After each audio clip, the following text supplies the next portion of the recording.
Prenez place et bienvenue au palais de justice du comté de Jackson, en Floride. Voici Zachary Wester, 30 ans, un adjoint véreux anciennement employé dans le nord de la Floride. Il a été reconnu coupable d'un grand nombre de chefs d'accusation, notamment d'avoir dissimulé de la drogue à des conducteurs innocents, d'environ 67 chefs d'accusation de racket, de fautes graves commises par un fonctionnaire, de séquestration et de possession de substances contrôlées. Serious crimes ont été commis lors de contrôles routiers de routine qui ont commencé par des transgressions mineures du code de la route, mais qui se sont malheureusement terminés par l'incarcération de personnes innocentes pour de fausses accusations de drogue, y compris la possession de méthamphétamine qui avait été introduite par Wester lui-même. De nombreuses victimes ont ainsi vu leur vie s'écrouler. L'une d'entre elles est Teresa Odom. L'accusation a utilisé les vidéos de la caméra corporelle de Wester pour l'incriminer, ainsi que d'autres éléments de preuve, notamment une cachette secrète de preuves prêtes à être plantée dans le coffre de sa voiture de patrouille. En ce qui concerne ses motivations, l'accusation affirme qu'il s'agissait d'un officier ambitieux qui voulait monter dans la hiérarchie pour intégrer la division des stupéfiants. Mais il a affirmé avec véhémence qu'il n'avait pas participé à la mise en place de drogue dans les voitures des victimes. Wester a été condamné à 12 ans et 6 mois de prison. Il a déjà passé les 58 derniers jours dans la prison du comté de Jackson depuis qu'il a été reconnu coupable. Ces jours seront pris en compte dans sa condamnation et il sera transféré dans une prison d'État pour y purger le reste de sa peine. Le procès de Lizeth Gonzalez, 46 ans, s'est achevé il y a un jour devant le tribunal du comté de Seminole à Sanford, en Floride. Elle a été accusée de conduite en état d'ivresse par un certain officier Wagner et a été reconnue coupable par le jury. À la dernière minute, l'avocat de Lizeth Gonzalez adresse une dernière requête au juge. Il signale que son accusée n'a pas été soumise à un alcotest ni à une prise de sang, alors que l'agent qui l'a arrêté a déclaré que son taux d'alcoolémie était supérieur à la limite autorisée. Dans une démarche rarement vue au tribunal, l'avocat demande au juge d'annuler le verdict du jury et d'acquitter la prévenue. Le juge fait alors face au procureur et la conversation s'envenime. Par un étrange retournement de situation, le juge rejette l'accusation et accorde à l'accusé un JOA, mais il n'en a pas encore fini. L'accusé, Lizeth Gonzalez, sort de la salle d'audience libre de toute accusation. Ensuite, nous nous rendons à Waverly, dans l'Ohio, au palais de justice du comté de Pike, pour la mise en accusation de Charlie Reeder. L'ancien shérif du comté de Pike a été inculpé de plusieurs crimes, dont 2 chefs d'accusation de volume dans l'exercice de ses fonctions et de falsification de preuves. En 2019, il a été accusé d'avoir détourné l'argent des saisies de drogue pour financer son addiction chronique au jeu. Une somme d'environ 5 000 $ aurait été rapportée. Dans une tentative pitoyable de sauver la face, Reeder a déclaré au tribunal qu'il avait pris l'argent des enquêtes sur les drogues et qu'il l'avait utilisé pour aider la communauté. Oui, c'est vrai, comme si quelqu'un allait croire cela. Juste avant sa condamnation, les larmes aux yeux, il a prononcé un discours émouvant dans lequel il a supplié le juge de ne pas le condamner à une peine d'emprisonnement. Après ce long discours empreint d'émotion, le juge n'avait que ceci à demander à Charlie Reeder. Dans le cadre de son plaidoyer, Charlie Reeder ne sera pas autorisé à travailler pour une quelconque fonction publique dans l'Ohio. Le juge l'a ensuite condamné à une peine totale de 6 ans et demi, mais comme les chefs d'accusation seront exécutés simultanément, il ne passera que 3 ans en prison. Nous sommes de nouveau en Floride, cette fois à West Palm Beach, au tribunal du comté de Palm Beach, où le policier Nouman Raja a été reconnu coupable de 2 chefs d'accusation. Homicide involontaire par négligence coupable et tentative de meurtre au premier degré à l'aide d'une arme à feu.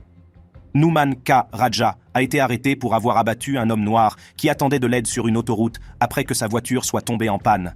Le meurtre de Corey Jones, 31 ans, musicien et inspecteur du logement, a attiré l'attention des médias, car il s'inscrit dans une série de meurtres d'hommes noirs par des agents des forces de l'ordre. La famille et les amis de Corey Jones, qui étaient très appréciés, ont envoyé des messages sincères à son sujet et se sont élevés contre la brutalité à laquelle leur peuple avait été confronté récemment. Les procureurs ont établi que M. Raja était en service en civil le 18 octobre 2015, lorsque, vers 3h15, il s'est approché d'un véhicule qu'il pensait avoir été abandonné sur le bas-côté. Il a eu un bref échange avec l'homme qu'il a trouvé à l'intérieur du véhicule, M. Jones, qui cherchait à obtenir de l'aide sur le bord de la route. M. Jones avait sur lui une arme de poing achetée légalement. M. Raja a affirmé que M. Jones l'avait pointée sur lui, mais les procureurs affirment que M. Raja a tiré des coups de feu, alors même que M. Jones s'enfuyait. Quelques instants après s'être approché, M. Raja a tiré 6 coups de feu et a atteint M. Jones à 3 reprises, le tuant. Le juge a déclaré « Cette affaire nous a brisé le cœur. Je pense qu'elle a eu un effet profond sur tous ceux qui ont assisté à ce procès. » Il a ensuite condamné M. Raja à 25 ans de prison pour chacun des 2 chefs d'accusation, à purger en même temps. Il s'agit de Michael Dautro, un ancien policier d'Edison qui a malicieusement planifié une série de vengeances contre d'autres officiers qui l'auraient croisé dans l'exercice de ses fonctions. Il a finalement été arrêté pour avoir incendié la maison de son supérieur et devait comparaître pour les chefs d'accusation suivants: tentative de meurtre, incendie criminel aggravé, faute professionnelle, complot visant à influencer un témoin et complot visant à exercer des représailles. Les accusations de tentative de meurtre et d'incendie criminel sont liées au fait que Michael Dautro a enflammé le domicile de son supérieur avec 2 joggings remplis d'essence le 23 mai 2013. Son superviseur était chez lui avec sa femme, ses 2 enfants et sa mère de 92 ans au moment de l'incendie, qui s'est déclaré à 4 heures du matin. Bien que la maison ait été lourdement endommagée, aucun d'entre eux n'a heureusement été blessé. Dautro a gardé un silence de pierre pendant le procès, qui a duré près d'1 heure, tandis que le juge exposait certaines de ses réflexions.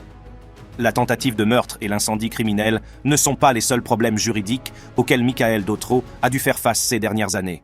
Dans l'affaire de la faute officielle, Dautro a été accusé d'avoir vérifié les dossiers de la police et d'avoir informé sa femme de rapports relatifs à un incident de destruction de pénis impliquant une femme avec laquelle il aurait eu une relation. Dautro a également plaidé coupable à un chef d'accusation de conspiration, admettant qu'il cherchait à se venger d'un agent de police de North Brunswick qui avait verbalisé un autre individu pour conduite en état d'ivresse.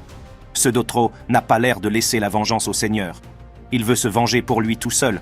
Dautro a écopé de 20 ans pour tentative de meurtre, de 10 ans pour incendie criminel aggravé, de 10 ans pour faute professionnelle, de 5 ans pour complicité de subornation de témoins et de 8 mois pour complicité de représailles. Toutes les peines d'emprisonnement seront purgées simultanément.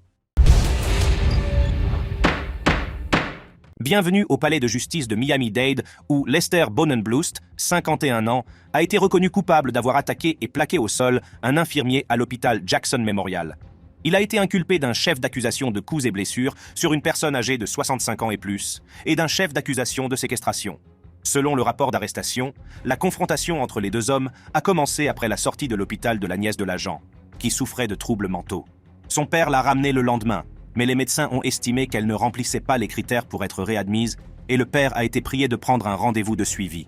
Le père a fait appel à son frère dans la police, Lester Bonen-Blust. À son arrivée à l'hôpital, l'infirmier a déclaré qu'il ne pouvait pas discuter des affaires de la patiente dans une zone où d'autres patients étaient traités et a conduit Bonen-Blust dans une zone plus privée, où l'officier a attrapé l'infirmier par sa veste et l'a plaqué au sol.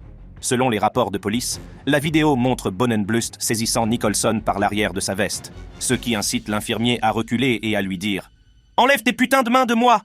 Il a été renvoyé de la police après cet incident, après y avoir servi pendant 20 ans. Voici ce que l'infirmier, James Nicholson, 66 ans, avait à dire sur cet événement traumatisant. Nicholson est actuellement à la retraite en raison d'une blessure au genou. Les proches de Bonen-Blust étaient en larmes vendredi lorsque la juge du comté de Miami-Dade, Marissa Tinkler Mendez, a prononcé la sentence. Bonen-Blust a été condamné à 45 jours de prison, à 3 ans de mise à l'épreuve après sa libération et à 100 heures de travaux d'intérêt général. Bienvenue à Ravenna, dans l'Ohio, où l'ancien chef de la police du canton de Brimfield, David Oliver, a été inculpé de 4 délits, dont contrainte illégale, tentative de volume, agression simple et utilisation non autorisée d'un bien. Le chef de la police, qui s'est fait un petit nom sur Facebook pour ses commentaires francs et humoristiques sur les criminels qu'il qualifie de mops, a reçu une nouvelle dose de karma lorsque le juge chargé de sa condamnation l'a lui-même traité de mop. David Oliver était visiblement résistant alors qu'il plaidait non coupable pour des chefs d'accusation tels que tentative de volume dans l'exercice d'une fonction et agression sexuelle impliquant une policière, Crystal Casterline, qu'il avait accusée de harcèlement sexuel. Crystal Casterline, une policière qui a travaillé sous les ordres de David Oliver, a déclaré au juge que c'était lui qui l'avait harcelée et a exigé que l'accord de plaidoyer ne soit pas une punition suffisante. David Oliver est devenu visiblement furieux lorsqu'il a entendu certains des autres faits mentionnés par Crystal Casterline. Oliver n'était pas d'accord avec bon nombre des allégations, mais il a plaidé coupable de tous les chefs d'accusation afin de pouvoir reprendre sa vie en main. Il a été condamné à 2 ans de mise à l'épreuve et de dédommagement, et il ne sera plus jamais policier de sa vie.